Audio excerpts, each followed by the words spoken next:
aku adiknya dari Cynthia Lenina Varesa. Ada nggak kakak aku di sini? Semua orang cuma jawab, yang sabar ya dek, yang sabar. Dan di situ aku belum nemu jawaban kakakku di mana atau udah dievakuasikan. Terus aku dibawa ke dalam gedung PKS itu, ditenangin, terus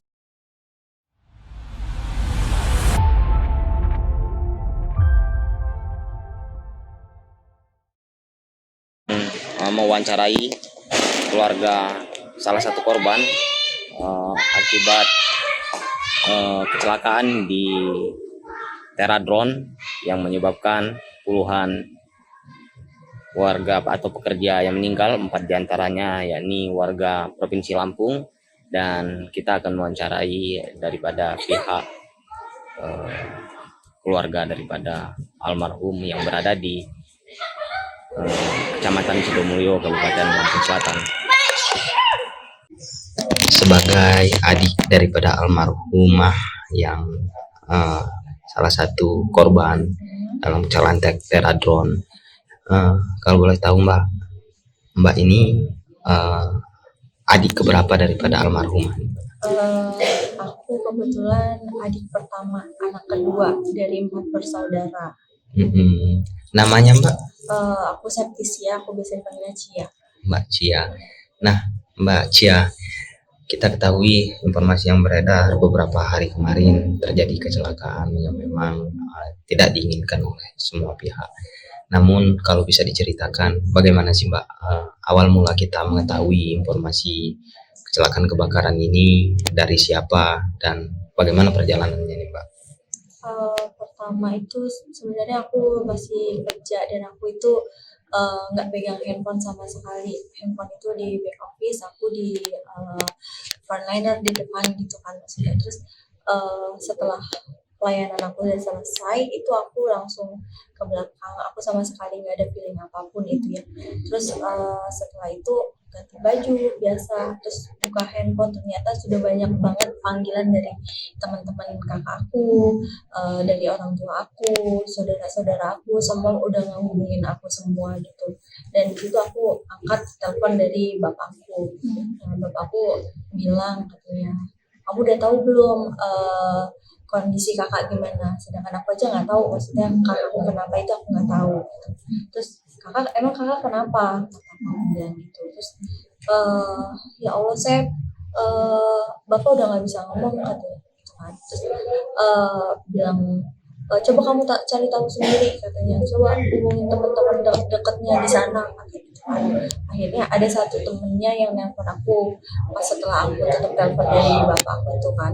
Terus temennya bilang, kalau saya kantor kakak kamu kebakaran. Aku kaget, maksudnya kayak gitu, aku benar-benar kaget bener. Dan di situ aku disuruh untuk datang ke TKP atau cari informasi lagi lah, maksudnya lebih lanjut. Aku harus ke tempat dia di kantor itu kah, atau aku harus kemana, karena kan itu aku nggak tahu ya. Terus akhirnya karena orang-orang nyuruh pada aku ke TKP, aku akhirnya ke TKP, aku diarahin ke gedung PKS samping kantor Teradron itu. Nah, di situ banyak banget korban yang aku nggak tahu itu korban yang itu korban yang selamat, tapi aku nggak tahu itu dari dalam gedung kah atau emang dia lagi di luar gedung gitu kan. Di situ posisinya udah rame, semuanya udah rame. Aku tanya, aku bilang, aku adiknya dari Cynthia Lenina Varesa. Ada nggak kakak aku di sini? Semua orang cuma jawab, yang sabar ya dek, yang sabar. Dan di situ aku belum nemu jawaban kakakku di mana atau udah dievakuasikan. Terus aku dibawa ke dalam gedung PKS itu, ditenangin. Terus selanjutnya tuh ada dokter itu yang bilang, dokter atau polisi, kurang tahu, aku lupa ya. Terus bilang kalau misalkan kakak aku udah dievakuasi di Rumah Sakit Polri Kramat Jati Jakarta Timur itu. Nah, dari situ aku langsung naik Gojek, pergi langsung ke sana untuk nemuin.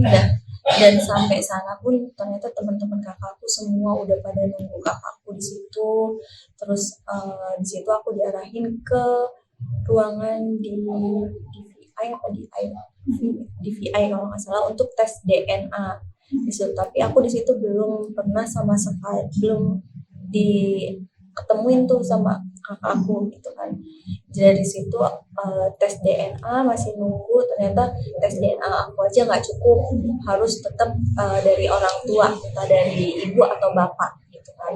Terus jadi karena bapak aku dari Lampung kan perlu waktu tuh karena lewat jalur darat, nah itu perlu waktu, jadi aku teman-temannya pada bilang pakai sikat gigi yang ada di mesnya, mes dari kantor itu sikat gigi, terus kayak pakaian kotor yang sebelum-sebelumnya dia pakai, terus akhirnya diambilin dan dibawa di situ. Terus masih nunggu sekitaran jam 10 malam itu orang tua saya datang, terus ya udah di situ juga dilakuin tes DNA lagi.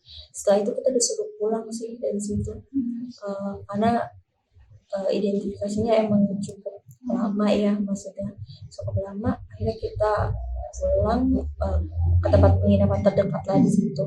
Cuman ya sama aja sih, mau kita nunggu di rumah sakit atau di penginapan pun kita tetap ngerasanya nggak tenang ya, maksudnya kayak karena kita sama sekali belum ngelihat keadaan kakak saya kayak gimana, bener nggak itu kakak saya atau enggak, siapa tahu kakak saya di mana gitu kan, kita nggak tahu. Dan ya dari situ kita balik lagi itu jam 7 pagi bilangnya bakal diumumin di jam 8 pagi untuk apa namanya yang udah teridentifikasi, apa namanya korban-korban yang teridentifikasi.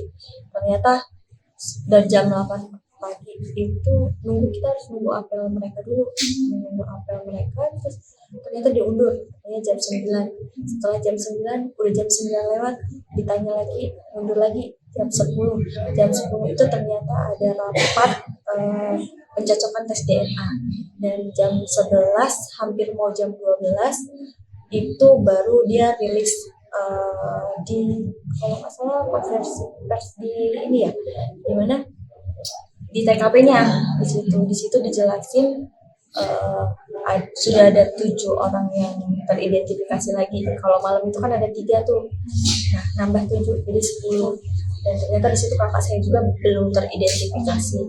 Terus saya harus masih nunggu sampai pokoknya nunggu itu di jam 5 di jam 16 itu aku dikasih tahu sama SR dan Teradronnya, dibilang kakakku termasuk di 12 yang teridentifikasi selanjutnya. Jadi di jam 16.30 itu kita diarahin ke ruangan forensik untuk melihat proses administrasi tanda tangan surat kematian. Terus abis itu kita lihat jenazah itu di jam 6, pokoknya setelah maghrib gitu lah, setelah maghrib ya, setelah maghrib kita lihat jenazahnya. Jam 7:05 kita langsung udah bisa pulang. Jadi untuk serah terima jenazahnya di jam 7:05 itu kita udah pulang. Oke, itu kejadian di hari apa dan di jam berapa ya?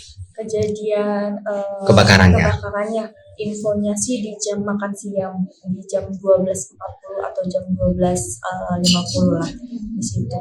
Dan di situ kakak saya emang katanya di lantai 5, dan di situ ledakannya itu di lantai 1, lantai dasar. Dan sedangkan gedung itu kanan kiri semuanya itu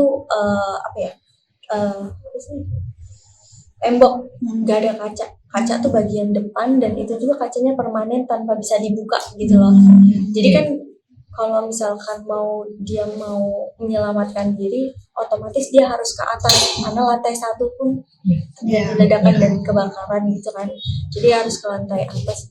Dan infonya sih kakak saya dari lantai 5 itu turun ke lantai 4 atau 2 gitu kalau nggak salah, aku nggak tahu.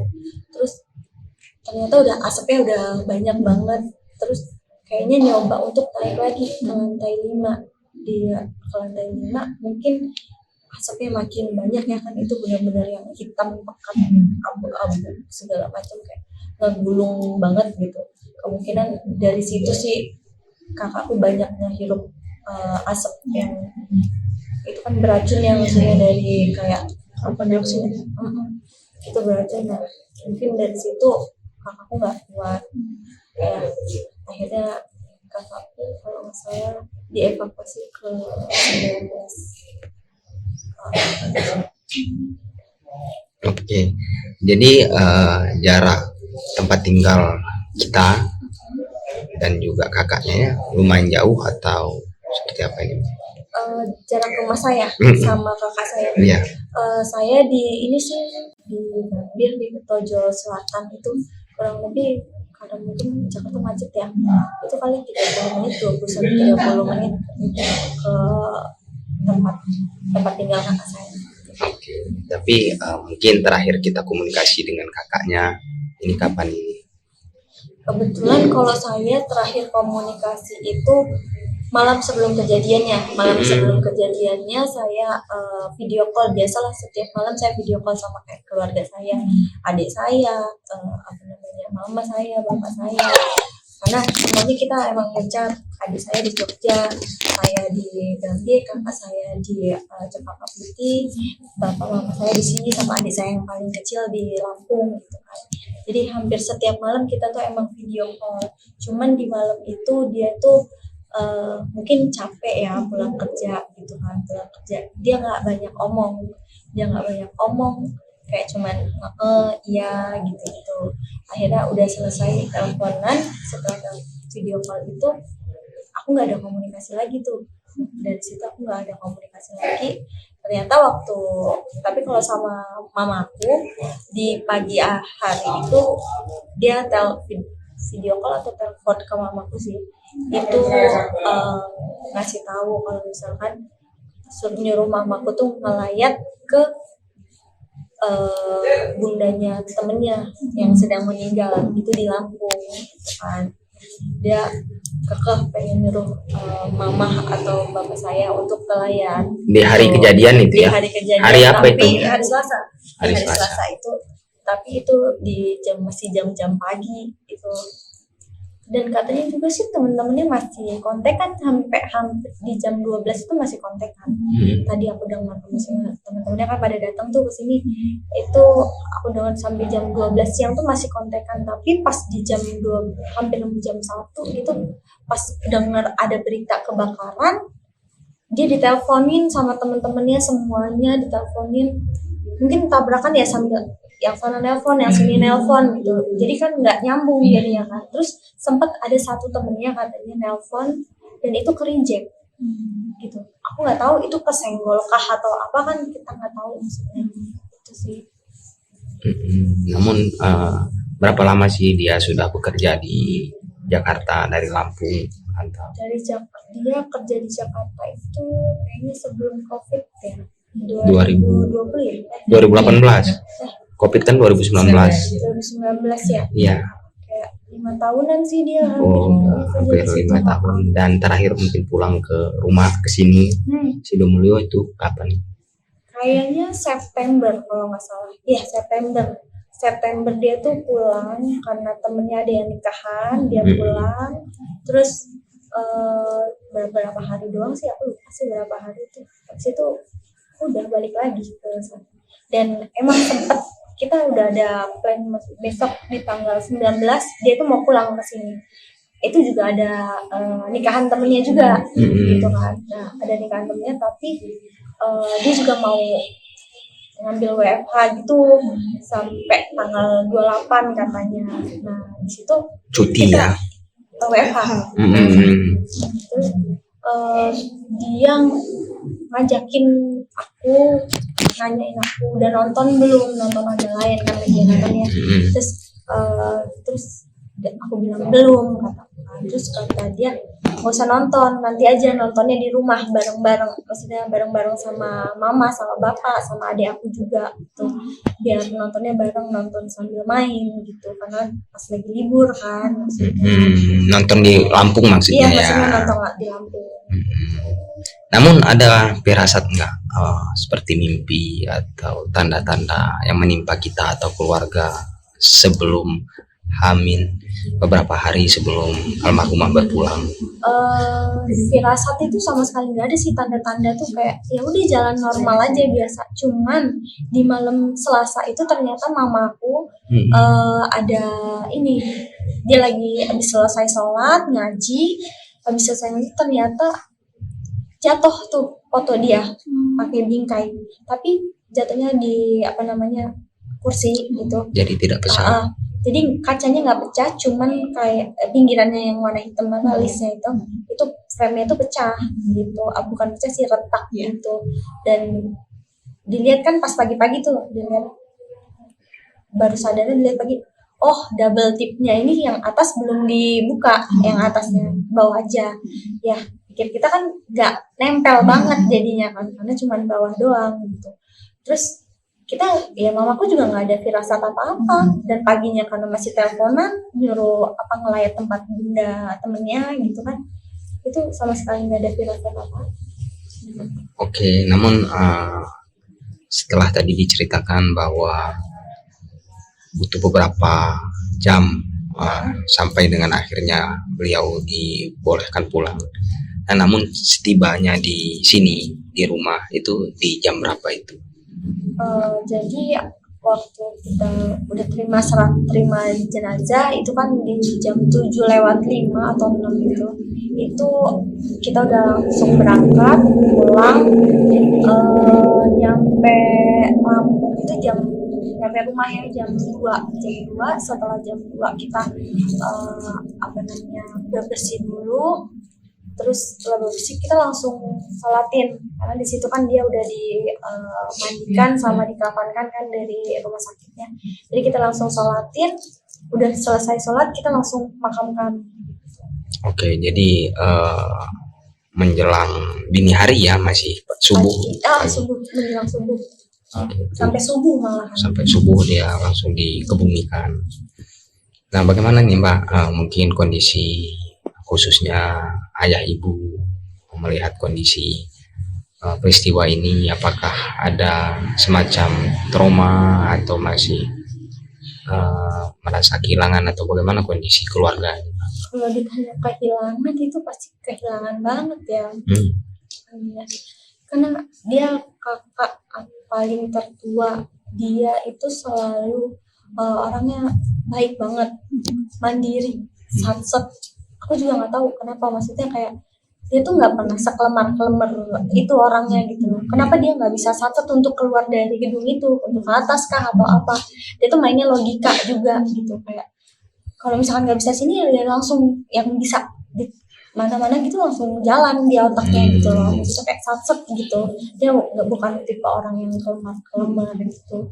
Cuman aku nggak tahu di kejadian ini kenapa dia, mungkin dia sudah berusaha ya, maksudnya aku nggak menyalahkan dia, nggak secepat itu gitu, tapi ya mungkin dia udah berusaha semaksimal mungkin, akhirnya kayak gini ya kita cuma terima aja sih.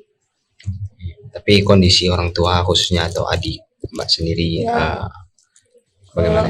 Ya saya sangat-sangat merasa kehilangan, sedih banget karena dia kakak pertama, panutan saya, yang ngajarin saya, yang ngajak saya ke Jakarta untuk kerja gitu, untuk cari kerjaan di Jakarta. Terus kalau misalkan kondisi mama saya sama bapak saya itu, namanya orang kehilangan anak nggak mungkin nggak sedih gitu kan. Bahkan bapak saya aja nggak bisa, dia udah nggak bisa nahan kayak sedih banget gitu. Dia sampai waktu disuruh lihat jenazahnya dia udah lemes banget, udah kayak nggak bisa benar-benar belum bisa terima, lemes kayak. Akhirnya dia belum melihat tuh waktu pas di ruangan forensik, terus sampai pulang pun udah pulang sampai rumah turun dia masih lemes, dia masih yang kayak tiba-tiba kayak keingat nangis nangis sejadi-jadinya nangis, terus setelahnya itu hilang bentar, keinget lagi hilang lagi gitu. Bener-bener kakak saya tuh bener-bener anak yang mandiri yang nggak menyusahkan keluarga, malahan dia tuh yang selalu ngajak keluarga untuk kumpul terus, dia yang selalu nge-planning kalau misalkan kita mau liburan kemana kemana, dia ngasih tahu jalannya gitu, kayak pokoknya semuanya tuh dia serba satu kayak ya sebagai panutan kakak saya sendiri sih. Oke. Baik, Mbak, mungkin ini sudah menjadi jalannya takdirnya perjalanan hidup janji kita sebelum lahir. Mudah-mudahan almarhumah ya dilapangkan dan husnul khotimah. Kita sama-sama berdoa dan tentunya pihak keluarga diberi ketabahan dan juga kekuatan. Terima kasih banyak, Mbak ya. Baik Tribuners, kita telah mewawancarai secara langsung tadi, berbincang mengenai kronologi awal, kemudian akhir daripada perbincangan keluarga dan korban hingga proses pemulungan korban ke Provinsi Lampung. Tentunya kita akan kembali dalam liputan-liputan berikutnya.